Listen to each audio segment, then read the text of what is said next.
Boker Tov, everybody, or Tzorayim Tovim. It's always a pleasure to welcome back Rabbi Slifkin. Of course, he just finished a series, and really we're very appreciative of his wonderful work.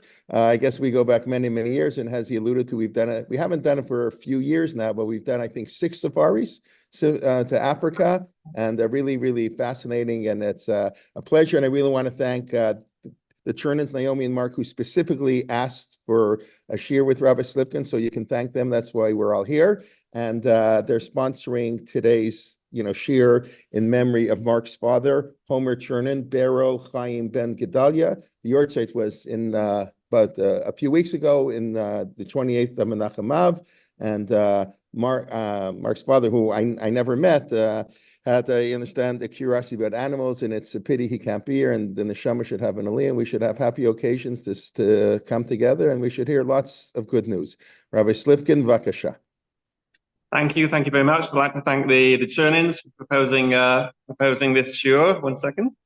And we've done a couple of topics in the museum in this series, and I figured because we're in Elul, it would be appropriate to explore our hall of shofars.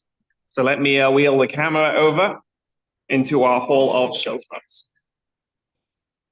There we go. This will give you a wide view of the hall. Right, this always gets a couple of oohs and ahs when people come in, especially with all those animal heads along the wall. And what we have here is probably the most diverse collection of shofars. I don't think it's the largest collection. For that, you'd definitely go to a shofar factory and they'd have the largest collection. But in terms of diversity of different species and so on, I think we have the most diverse collection. And it's not just because I enjoy collecting things, although that is, of course, also true. But because these different shofars also bring to light different aspects of the laws of shofar. Okay, so what we're going to do is we're going to work our way from the worst type of shofar, or the worst non-candidate for a shofar, all the way up through to kosher shofars and through to the best type of shofar. So we'll start off with this.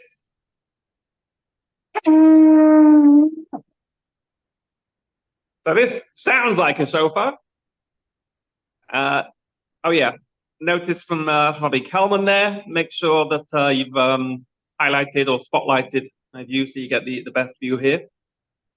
Well, holding here sounds like a shofar, but of course it's not a shofar. It's a seashell, a conch shell, and when you saw off the very tip of it, you can blow it, and it sounds like a really amazing shofar.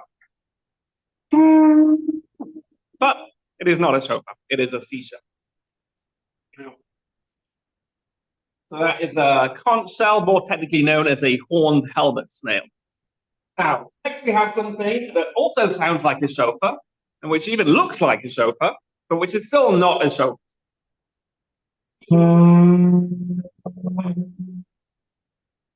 Sounds like a shofar, looks like a shofar, but isn't a shofar. What is it? Well, before discussing what it is, let's figure out where it came from. So these things tend to be painted, and let me show you, the painting kind of wraps around it, so it's a little bit difficult to see what it is, but let me rotate it.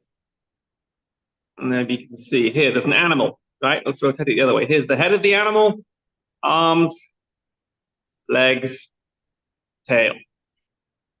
All right, so what do we have here? This animal pictured here is a kangaroo, and this came from Australia. And what is it? It is a didgeridoo. A didgeridoo, right? The native Aboriginal instrument. Now, a didgeridoo sounds like a shofar, looks like a shofar, but isn't a shofar. Why? Why is it no good as a shofar? And the answer is, it's made from wood.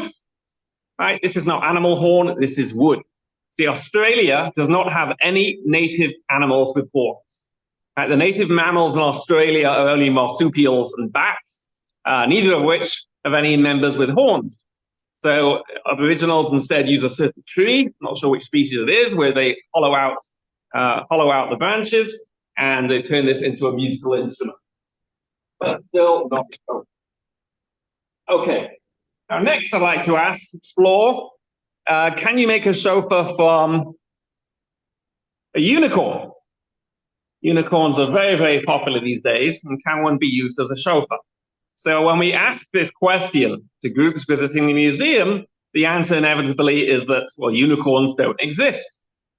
So which I say, how do you know? Right? Unicorns are not just made up.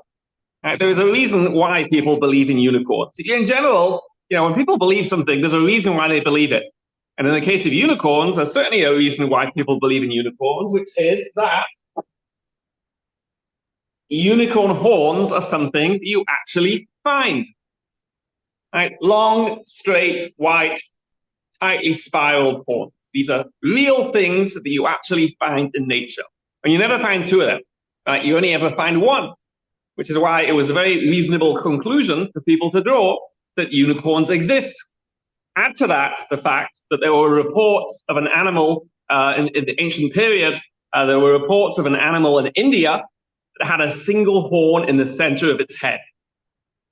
And this animal was described as having a very long head, right, and an animal with hoofs, right? So and also long ears. So it very much sounded like some kind of horse-like animal, right? A long head, long ears, and hooves, and then a single horn in the center of its head. And then people started producing these. So that's where the belief in the unicorn came from. Now, what was going on with this?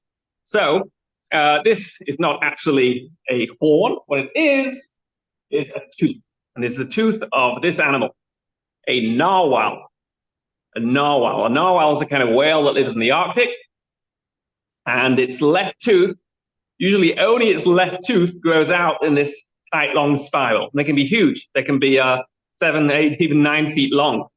Right? On rare occasions, its right tooth will also grow out like that. You'll get a two-horned narwhal. But 99% of the time, it's just one of its teeth. People, would find these, washed up on the beach, a single one of these, and they would sell them as unicorn horns, and they're thought to have magical powers also. The king might trade his entire kingdom for one of these. And what about these animals coming reports from India of a horse-like animal with a single horn in the center of its forehead? So that was a rhinoceros. Right? It was a rhinoceros. We don't actually have a rhinoceros head here at the museum. I did just find somebody selling one. Rhinos are difficult to come by, but I just found somebody selling a rhino head, actually a replica, but a perfect replica. The person's in New Hampshire, so I'm still figuring out the logistics of getting that horn from New Hampshire to our shipper in New York and then back to the museum. But what you see, we've got a little model rhino head here. Here we go. What you see with rhinos is that rhinos have a very, very long skull. Right? That's what I was described as having a long head, like a horse. And they also have very large ears, like a horse. So that's why, and they have kind of like hooves. So that's why there was this account of a one-horned animal with a long head and big ears and hooves described as being somewhat horse-like. That in combination with the narwhal tusk resulted in the image of the unicorn that we're so familiar with. But it's not a unicorn, it's a narwhal. Now, even though it's from a narwhal, can you make it into a shofar? So the answer is no, you can't. I mean, it's just, well, amongst other reasons, it's just too thin. Right? There's no way to turn this into a musical instrument. And it's too thin, and it's a tooth, it's not a horn. But speaking of unicorns, I can't resist showing you this extraordinary skull that I have here. This is a genuine skull. The miniature unicorn. And what's that from? So this is actually from a kind of fish called a unicorn fish, which has this lovely horn coming out of the center of its forehead. But again, it's just like a little tiny bone. It's not something you could turn into a musical instrument. So no shofars from a unicorn. All right, now. What about this? What about this? So this also cannot be used as a shofar because, like the narwhal tusk, this is a tooth and not a horn. By the way, if we're talking about teeth, so narwhal tusk, right, which can get to 9 feet long, is not the biggest tooth in the animal kingdom. It's only the second biggest tooth. Which animal in the animal kingdom has the biggest tooth? You can tell me. Elephant. Write it in the chat box. Elephant. Mammoth. Yes, elephant. Right, elephant. Well, talking about extinct species, that would be a mammoth. Talking about living species, elephant. Elephant tusks can be up to 11 feet long, weigh over 100 pounds per tusk. So that's the biggest tooth. Second biggest tooth is the narwhal. Third biggest tooth is this. So what animal does this come from?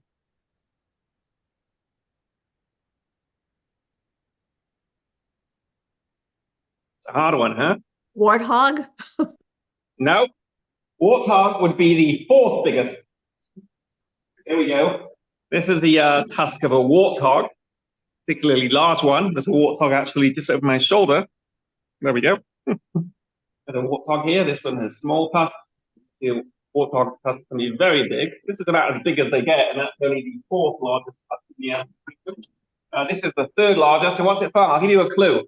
I'll put it in the position that it is on the animal.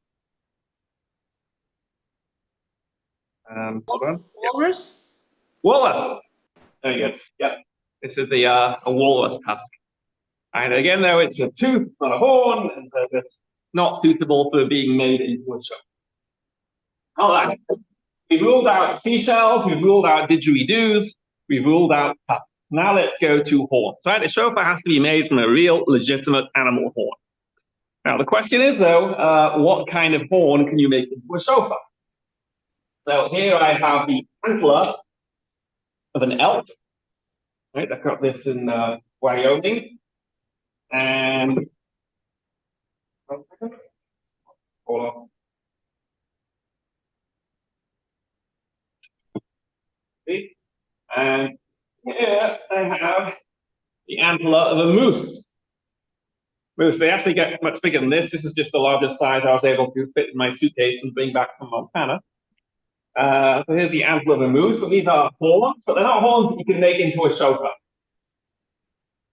Yeah, get back here.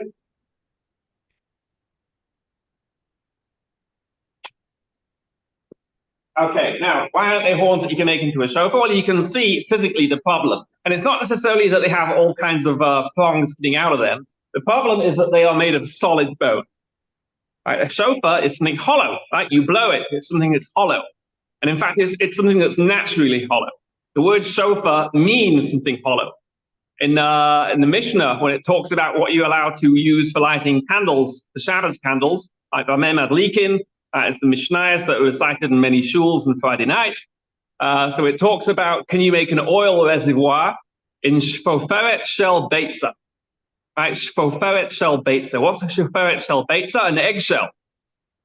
Right? And now you might think, well, how on earth would you use an eggshell as a wine, as an oil reservoir? Wouldn't it break? So it's talking about ostrich eggs. Right? Ostrich eggs were used as containers, as receptacles. And the shell, the hollow shell of an egg is called a shoferet. Right? So shofar means something hollow. So deer antlers are just, physically, impossible to use as a shofar because they're made out of solid bone. By the same token, rhinoceros. I actually have a rhinoceros horn here. Okay, this is not a real rhinoceros horn. Real rhinoceros horns are highly illegal, and wouldn't want to have them on display anyway. Rhino horn is so valuable because of its perceived benefit in Chinese medicine that they're worth more than gold. There was a zoo near Paris, a wildlife reserve, where poachers broke in and killed the rhino just to cut off its horn in Paris, in France. So we don't have a real rhino horn. This is a perfect replica, and as you can see, it's solid, and so not something that's made into that you could use as a shofar, even if you were to drill it out somehow. But again, the word shofar means, etymologically, it means something hollow. So you couldn't use a rhino horn as a shofar.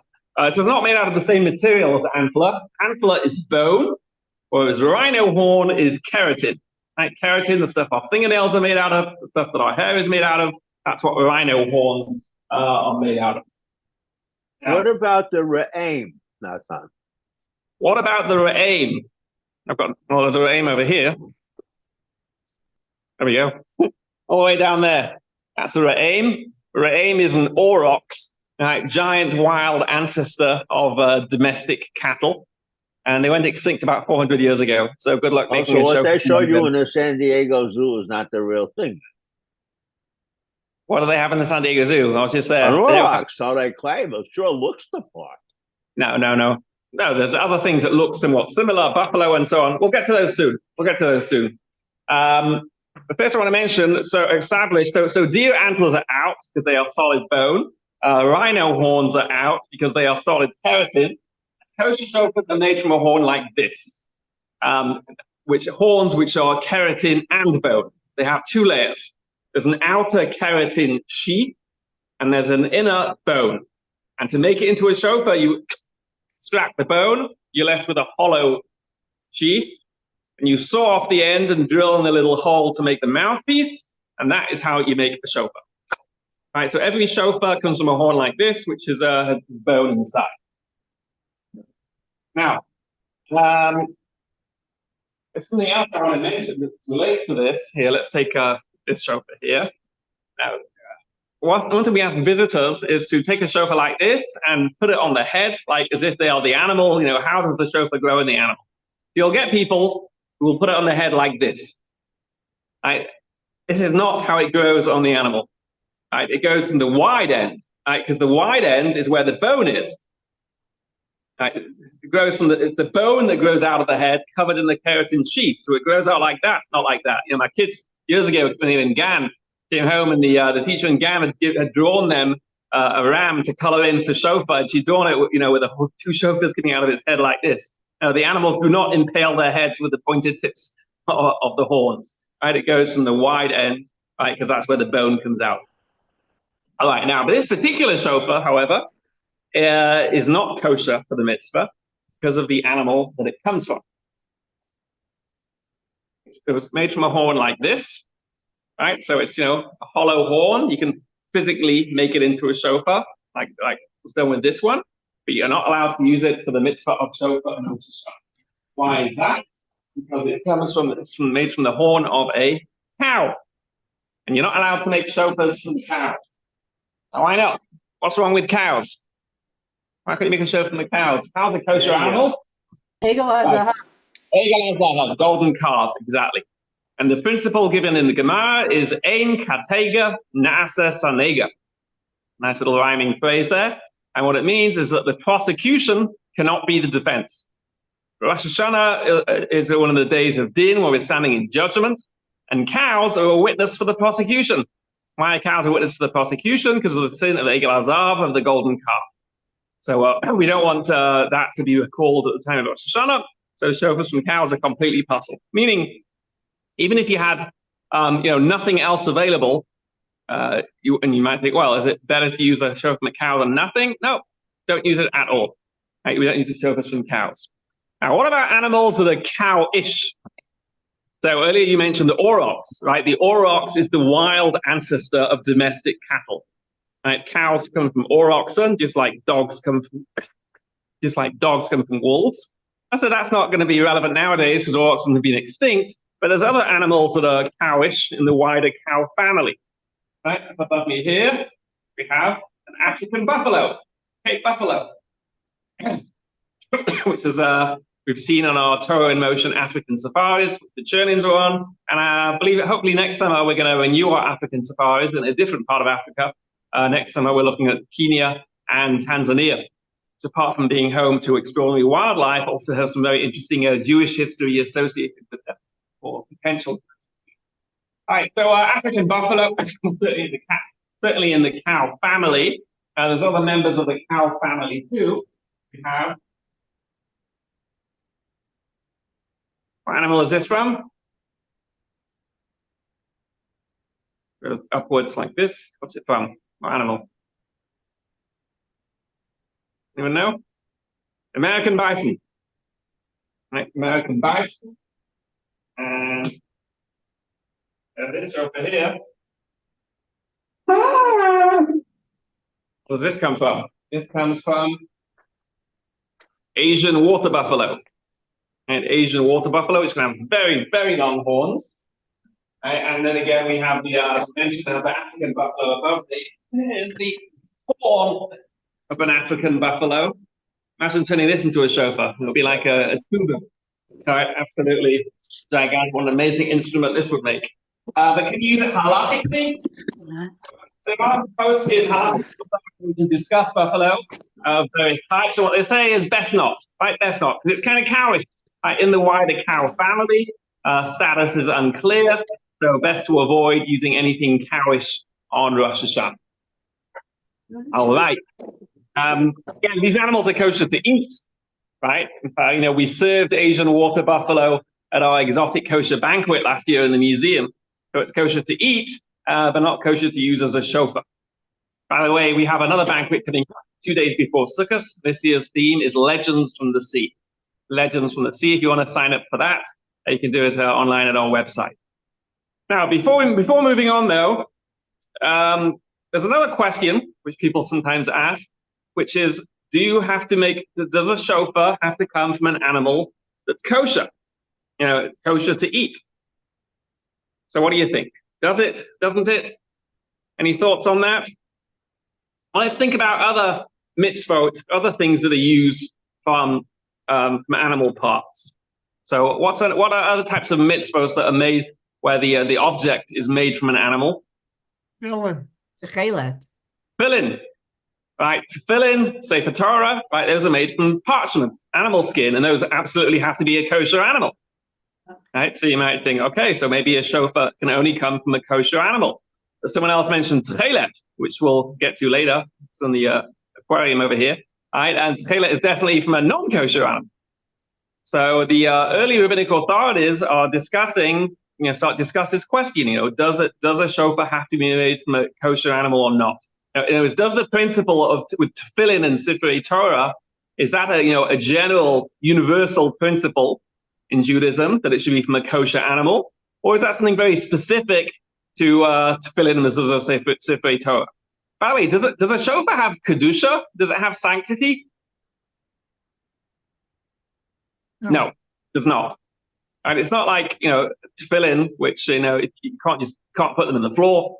You have to go in geniza if you discarded of them. A shofar does not have any sanctity. Put a shofar on the floor, you can throw a shofar in the garbage. I mean, it's suggested that it might not be the most respectful thing to do, but halachically, it's certainly not an actual problem to throw a shofar in the garbage. It does not have sanctity. So does it need to be made from a kosher animal or not? Like I said, this is a topic of discussion amongst the Rishonim, the early medieval Torah authorities. And now, before we talk about what the answer is, let's think of an example. Now, let's think of an example of a non-kosher animal that we want to use for a shofar, and then we'll figure out the answer. Are we allowed to use it or not? So give me an example. Well, didn't they use seal skins to cover the Mishkan? Tachash. Unclear. No, definitely not. There's Orot Hashim, right? We have a nice Orot Hashim. There we go. That's the exhibit here. The Mishkan was covered with skins of the animal called a tachash. What is a tachash? So there have been all kinds of suggestions. The unicorn, the narwhal, a dugong, zebra ermine, but it's very unclear what the tachash is. It wasn't sealskin because it was something that was decorative. It's something that was decorative, and also something that was used for beautiful shoes. It's described elsewhere in Tanakh as something that was used for beautiful shoes. So sealskin wouldn't match. It's something I've discussed in our book, Sacred Monsters. It may not be a type of animal at all. Tachashim, they just mean leather that's prepared tachash style. And there's scholars who suggest that it's beadwork, beaded leather. Because in other languages, tachash means beaded. So it may not actually be an animal. But coming back to our shofar, making a shofar from a non-kosher animal. So give me an example of a non-kosher animal that we might want to make a shofar out of.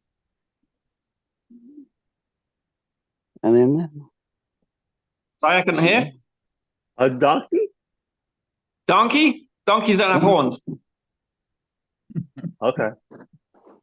A moose? A moose is kosher. Moose? No, a moose is a kosher animal. Right, So firstly, a moose is a kosher animal. And also the moose antlers we saw, it's anyway, you can't make it into a shofar because it's solid bone. Right. So give me a non-kosher animal with a horn that could physically be made into a shofar, but then we'll just figure out if it's halachically allowed. Well, there's dozens and dozens of viewers here. Somebody name a non-kosher animal with a hollow horn. Well, but we're all urbanites. You're all urbanites. That's the catch. You can have 200 of us, and it still wouldn't make any difference. Come on, all everyone here is in Thornhill, Toronto. I'm sure there must be some listeners here from different parts of the world or different parts of the US. Less urban. Give me a non-kosher animal with a horn. I don't know anybody who has horns. Oryx? Oryx? Well, we said that, but you said that they're With not oryx real. horns. Oryx, they're kosher. Yeah. Rhinoceros? Rhinoceros is not kosher, but as we saw, the rhinoceros horn, in any case, you can't make a shofar out of it because it's solid. It's not physically possible to fit it into a shofar. I don't know what has horns. So what has hollow horns and is not kosher? I have no idea. That's why you're there, Natan. Why do you think we're all listening? So the answer is nothing. There is no non-kosher animal that has hollow horns. Well, you're a tease. And every animal that has horns is kosher. It's not like there's a biological reason for that. It's just something that just happens to be the case. It happens to be the case that the only animals with horns, right, which have a bony core surrounded by keratin, that only evolved, if I can say the word, right, in the family of animals of cloven-hoofed ruminants. Right, so the whole question about can you make a shofar from a non-kosher animal is academic. This doesn't happen. I actually was wondering, what about a triceratops? So I was in touch with it. If we ever clone a triceratops dinosaur, would they have had a keratin covering on their horns? I'm in touch with a paleontologist who specializes in triceratops horns. He said it's not clear. He said from the fossil, which is it's only the bone that fossilizes, so that you can't tell from that whether it had a keratin covering on it or not. I guess we'll have to wait for them to clone them to see if they have a keratin sheath, and then we can come back to exploring this halakhic question of can you make a shofar from a triceratops? All right, moving on. So we've discussed things that aren't shofars, or horns that are not kosher because they're from the cow family. Now let's move on to kosher shofars. So we'll start off with the least kosher shofar. Here is the least kosher shofar.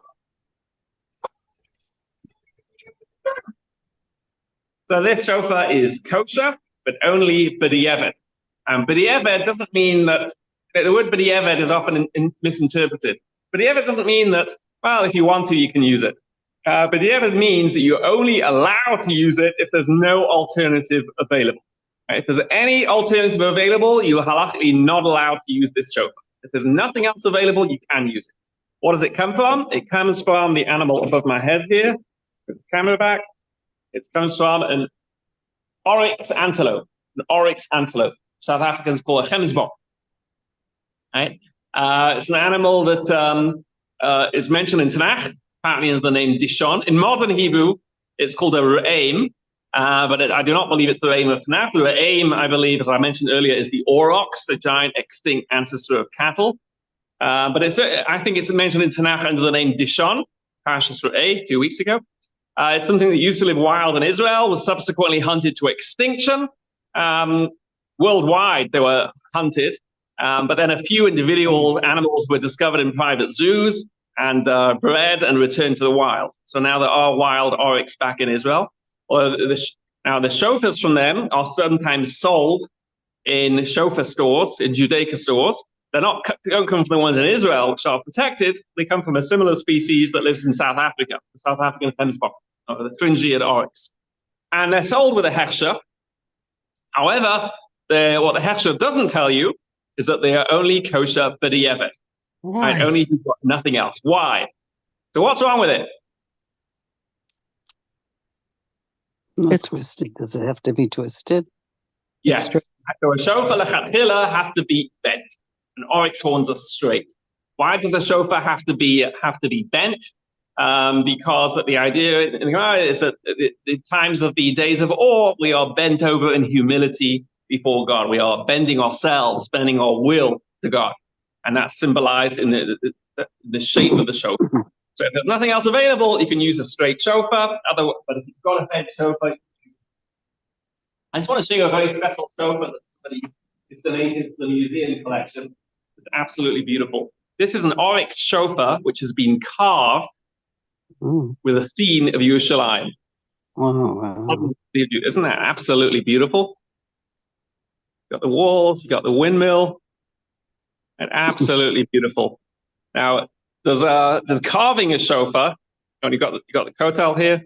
Right? See the kotel? Oh, yeah. Carving a shofar actually does not make it puzzle. You're allowed halachically to use a shofar that's carved, but this one has not only been carved, it's also been painted. It's been painted gold, Yerushalayim Shel Zahav. So it's the painting that makes it not kosher, because then the sound you're hearing is not the sound of the horn, it's the sound of the horn as influenced by the gold. Right, so so carving does not disqualify it, painting does. Absolutely beautiful. Speaking of straight shofars, are there any other animals that straight shofars? So yeah, so this is another shofar, which, I mean, it's twisted, but it's twisted along such a narrow axis that I basically think this would be considered a straight shofar. And this comes from the biggest species of antelope in the world, an eland, a giant eland, huge antelope. And these are native to South Africa. In fact, those who have been on my safaris with me, with the Torah in Motion safaris to South Africa, may recall seeing these at the Cape of Good Hope, the very tip of South Africa, where you have these huge eland. This particular shofar, so I originally bought it as a horn from South Africa, and again, it came with a bone inside, right? I thought, right, the raw horn comes with a bone. 1 second. Right, so I took it to my shofar maker. So taking the bone out is not so simple. It has to be boiled, it has to be baked, and eventually you're able to remove the bone from the inside. And this is the part you use for shofar. Again, it's a straight shofar, so only kosher if you have nothing else available. Now, once I was giving a tour of this room, and one of the visitors now explaining, shofar comes from an eland. And a woman said to me, "Oh yeah, I just saw one of those on the way to the museum." And I was like, "No, you didn't. They only live at the South Africa." She said, "No, I did. I saw one from the bus on the way to the museum." I said, "No, you didn't." Anyway, it turns out I was wrong. She was right. How did and the explanation of how she was right is extraordinary.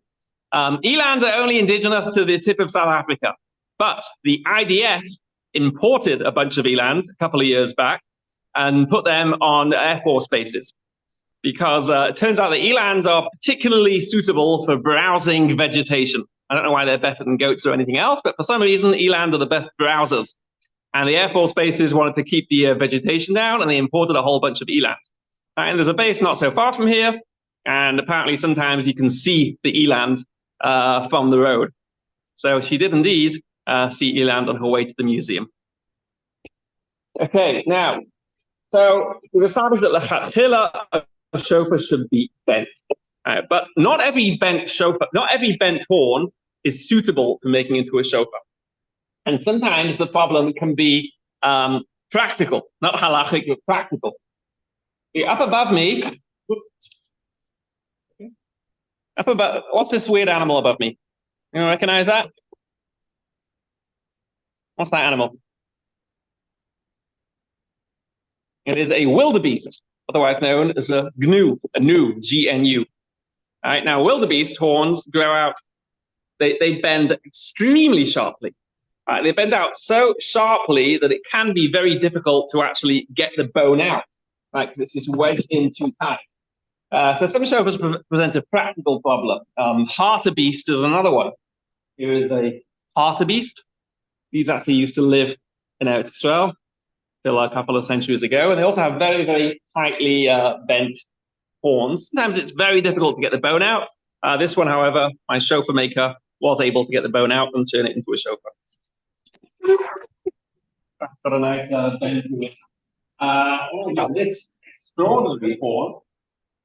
This is from an animal called a mark horn.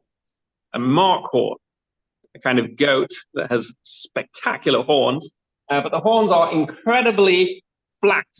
It's incredibly flat. So I took it to my shofar maker, and he just physically, just couldn't figure out how to turn this into an instrument. Okay.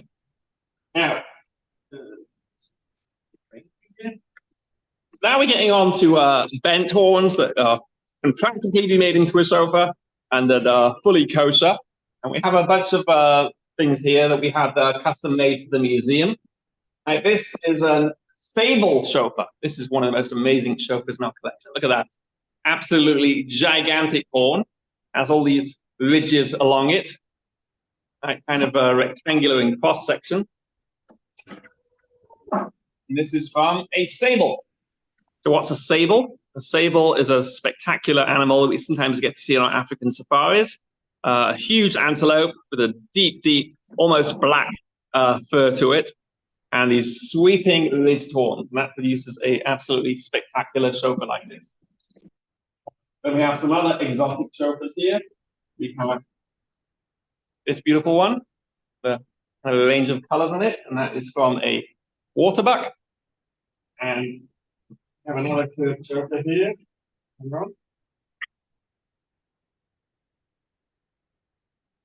This one, very skinny one, and that is from a scimitar horned oryx.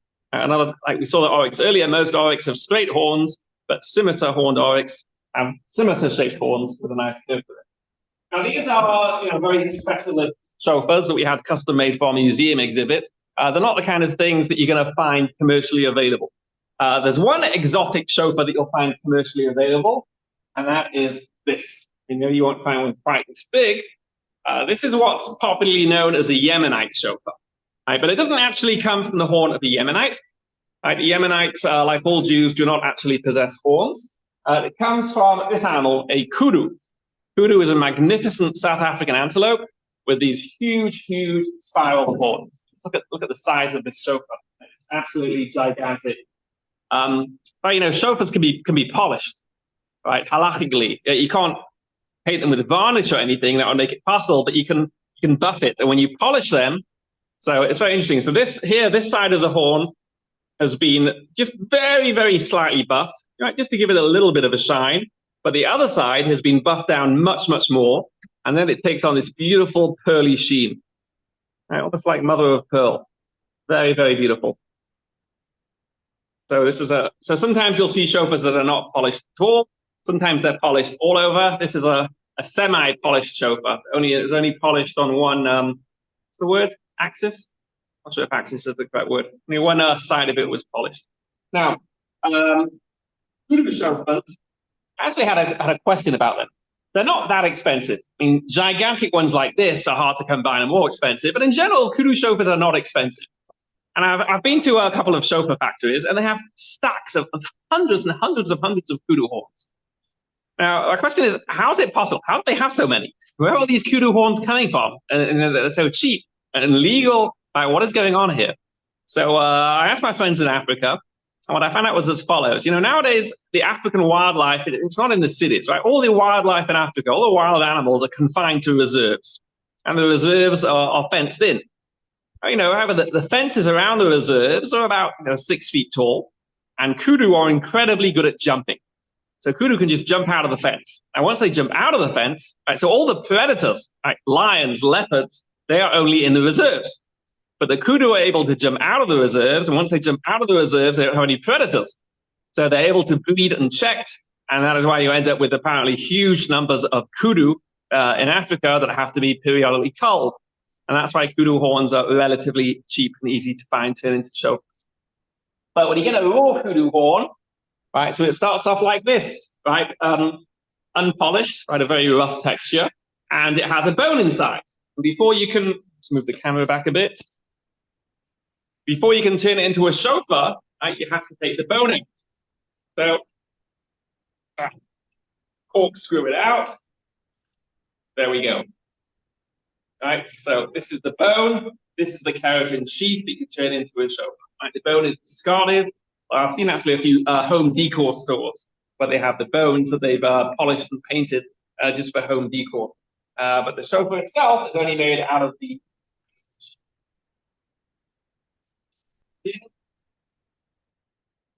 other exotic shofars here. Hold on.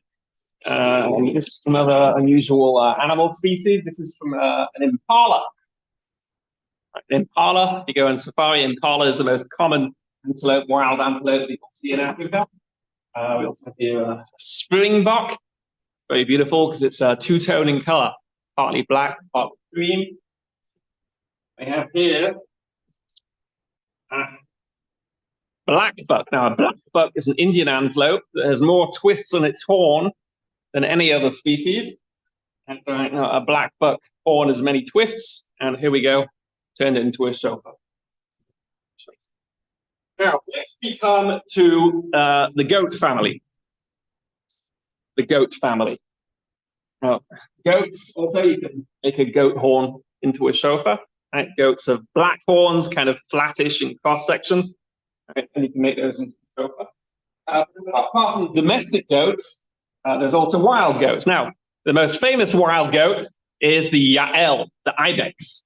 The ibex, that's what's mentioned in Baruch Nafshi, the chapter of Tehillim that we say in Rosh Chodesh, Harim Hagavohim Layelim, Salaim Machsel Shfanim. The high hills are for the Yaelim, the ibex. We had a stuffed ibex, but he's on the other hall. We'll just suffice here with our model. Very famous from Ein Gedi, and then you have these magnificent sweeping horns, which have ridges just on one side of the horn.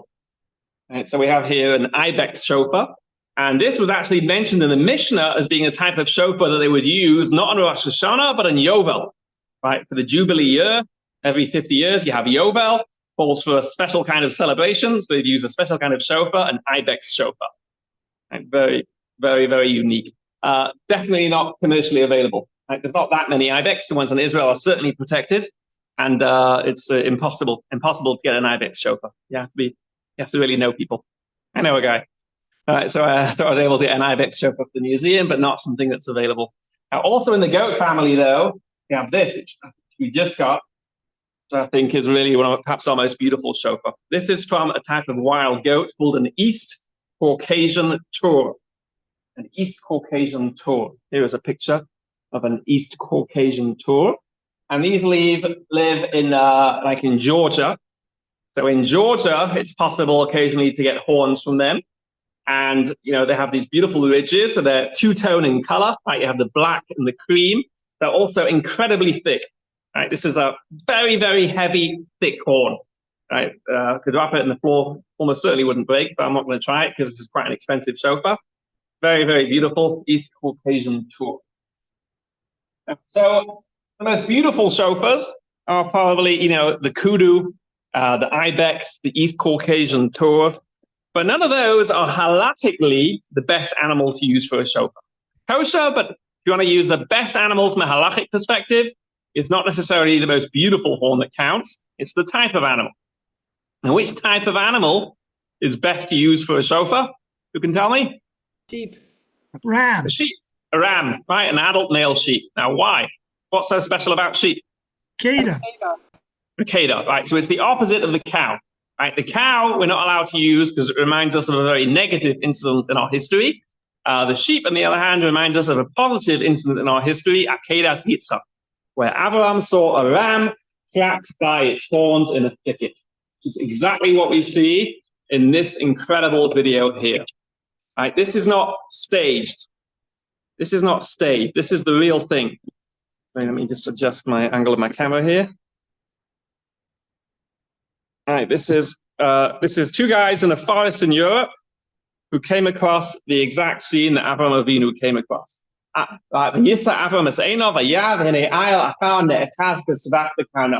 ram trapped by its horns in a thicket. Okay, so these guys in a forest in Europe came across the exact scene. A ram trapped by its horns. Rams have very, very twisty horns. So if they get snagged around a branch, it has no way to free itself. Right, so this guy first he tries breaking the branch in order to free the ram. That doesn't work. Right, doesn't work. It's too hard to break it. So he'll give up on that in a moment. Then he's going to turn to trying to physically disentangle it. Now you can see how you can tell that the ram has been there for a long time. How can he tell? Because look at the ground. See, there's no leaves. Right, it's kicked down in the dirt all around. There's no leaves. It's been stuck there for a long time. Who knows how long? It has no way to free itself. Now, the horns of the ram are not just for display. Right? They work. Right? They're very, very powerful weapons. And the ram itself, a wild animal, very boisterous, powerful animal. So trying to extract it is not an easy thing. The guy has to be careful. Doesn't want to get his legs broken. Let's see if he's successful. I've seen this video once or twice before. And there we go. He did it. Yay. So he releases the ram, doesn't actually shepherd it in place of his son, just gives it away. By the way, speaking of that ram, what's a ram called in Hebrew? An ayil. An ayil. And that's not to be confused with an ayal. An ayal is a deer, an ayil is a ram. And you have a yael, which is an ibex. Right, so three different things: a yael, an ayal, sorry, a yael, an ayil, and an ayal. All right, now, so that sofa is from a sheep, but there's all different kinds of sheep. Right, this sheep in the video, you can see it has black and white markings. That's called a mouflon. A mouflon, kind of wild sheep that actually used to live wild in the land of Israel, became exterminated from the area quite a while ago, and has a beautiful horn like this. This is a mouflon shofar. There's other types of shofars too. This is from, here we have an unusual shofar. It's kind of triangular in cross section. Comes from another kind of sheep called a eudad. Eudad, Barbary sheep from northern Africa. Then we have, I'll never see a shofar like this. Look at this. Absolutely gigantic. Very, very heavy. Rocky Mountain bighorn sheep.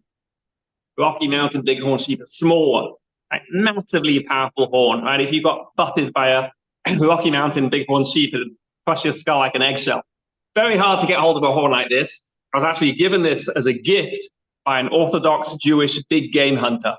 And that is probably the rarest species I've ever encountered. There are not too many Orthodox Jews becoming big game hunters. We have another one here. So when you buy a shofar in a store, right, in a Judaica store, it's not coming from a mouflon or from an eudad or from a Rocky Mountain bighorn sheep. Right, the regular shofar is probably coming from Morocco. In Morocco, they raise a lot of sheep. Occasionally, if you spend a lot, you can get something really spectacular like this one. A very beautiful horn that's been polished a lot, lots of color in it. It's got the beige, it's got the peach, it's got the black. And this all comes from a breed of sheep in Morocco called a Sardi sheep. Sardi sheep. They're kind of cute, actually. They have white faces and black muzzles. And they have nice big spiral horns. And those are generally the sorts of shofars you buy in a store. A few other things I want to point out. Now, let's take a look at this. So here we have a wild sheep horn, and here we have a shofar, right, that was made from a sheep horn, and this shofar was made from a horn about this size. But if you look at it, hold on, let me figure out to hold this up. Yeah, there we go. Look at the difference. Right, the regular shofar we have is kind of L-shaped, and the original sheep horn is a full spiral. So how and why do you get from this to this? Let's first start with the why. The problem is, as we said, these horns are hollow, right? You remove the bone and then you make it into a shofar, but they're not hollow all the way down. They're only hollow about halfway down. Right? The bone is not the full length of the horn. The bone comes to about, say, here. So when you take the bone out, you're left with this hollow cavity, but still there's no way, how do you get from here to here? Right? It's a curve, and you can only drill in a straight line. You can't drill in a curve. So somehow you have to find a way to get from here to here. So what they do is they heat it up. Once you heat it up, I can't remember the exact temperature, it's very, very hot. Once you heat up a shofar, it becomes pliable, and then you can mold it into shape, and then you straighten it out. Right? So you can see here, it's been straightened out, and then the hollow part is, what they do is they use a coat hanger. Basically, they unravel a wire coat hanger, stick it down to figure out where the hollow goes up to, straighten it until that point, and then you can drill a straight line all the way through to where the hollow part starts. Now, and so that's what you'll see has been done on all these shofars. Like, for example, here, take another look back at this bighorn shofar. Right, you can see the horn was originally curved like this, but then it had to straighten it out so that it can drill a hole into the hollow section. Now, the thing is, there are certain groups of Yemenites, followers of Yusuf Kapach, who are very unhappy about all of this. Because they say how the whole idea that the shofar is supposed to be bent. Right? Straightening it out is undermines the idea of what a shofar is supposed to be. So they will use a shofar like this, which is not bent at all. The question is, how is this physically possible? How do you produce a shofar that's not bent? How do you drill around the curve? So what's actually going on is as follows. I'm going to have to move the camera back a bit more. Okay, so this shofar comes from an absolutely gigantic ram's horn. If you follow the curve around, this shofar would originally have spiraled out and finished about here. So even when generally a ram's horn, you have to cut about half of its length away if you want to get to the hollow part. So they cut half of the horn off, right? And it was still in order to be very close to where the hollow starts. Now, of course, at that point, it was still very wide. So what they had to do is, grind the horn down so it wouldn't be, a huge fat mouthpiece. It would be a comfortably sized mouthpiece. But that's what's going on. Right? The only way you can get a twisted shofar like this is to start off with an absolutely gigantic horn. You cut it off near the hollow area, and you're still left with a very nice tip to it. Okay. Now, another interesting shofar to show you here. This is a pre-Holocaust shofar.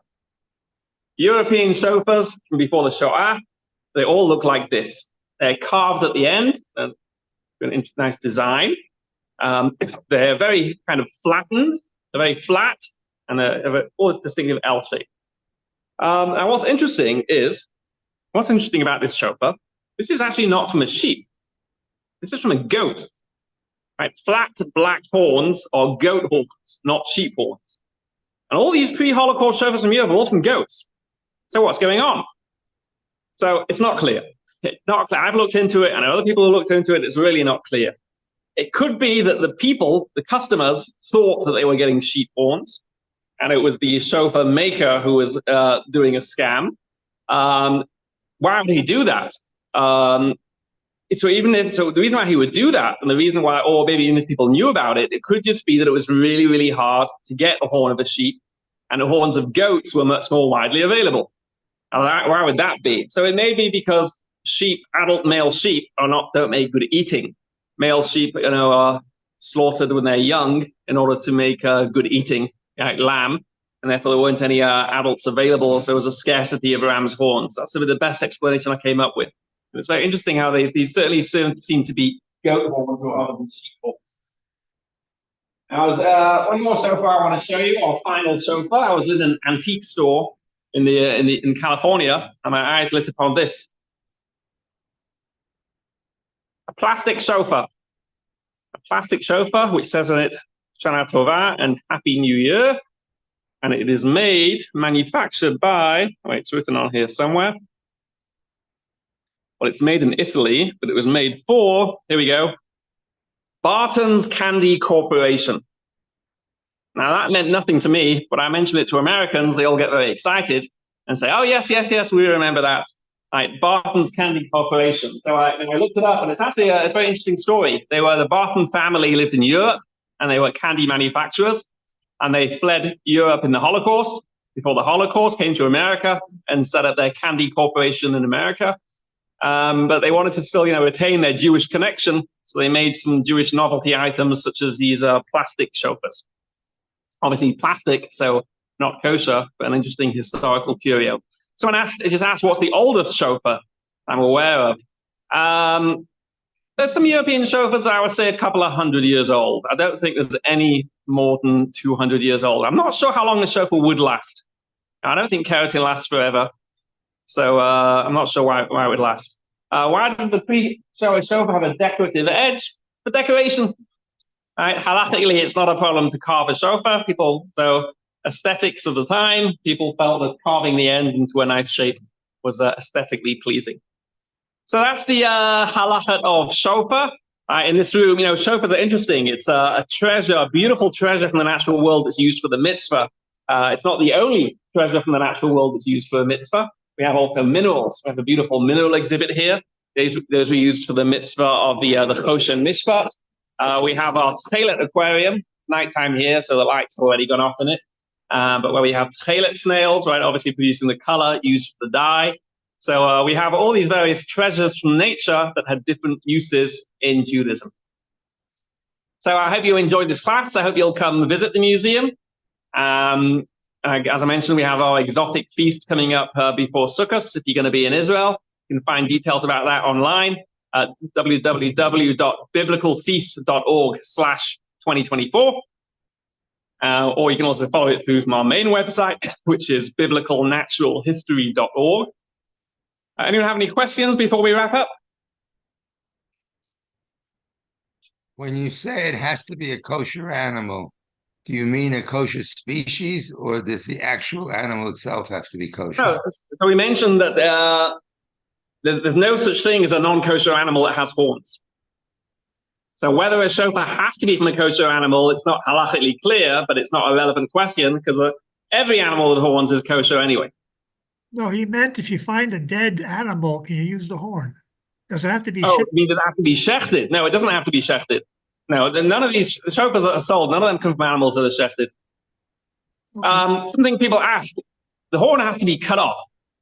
Animals don't shed their antlers, right? Antlers from deer, from moose, those are shed. It grows a new one every year. But horns of the type that are made into shofars, bone with keratin, those are not shed. The animal has it its whole life. So in order to get it, well, in theory, you could cut a shofar off a live animal. I wouldn't want to try that. Certainly, I think you need to put it under anesthetic. But in practice, they're just taken from dead animals. Did you explain the process for removing the bone all in one piece? No, I'm not exactly clear what it is. I was just discussing it with a shofar manufacturer the other week. It said it's very, very complicated. It has to be soaked in boiling water, then it has to be baked in an oven. It's not the whole process. Once you put it through this whole process, then you just give it one knock and you can pull the bone out. But in order to get it to that stage, there's a lot of preparation that has to be done. So why doesn't the Torah give us a siman of a kosher animal that it has a hollow horn? Why doesn't the Torah just say that an animal with a hollow horn is kosher? It's an interesting question. I'd say the answer is, because there's animals that don't have horns that are still kosher. Not every kosher animal has horns. And every animal that has horns is kosher, but not every animal that's kosher has horns. Right? There's many species where the females don't have horns. There's some species of deer which don't grow. Deer. Oh, there we go. Deer. Deer don't grow. Deer's horns cannot be made into shofars, but deer are kosher animals. There's some deer that don't have any horns or antlers. Okay, so thank you very much. Thank you for joining. Wish everyone a Shana Tova. Should be a year of comfort and of blessing and of health and of good news for all the Jewish people. Amen. Thank you. It was fascinating. Thank you.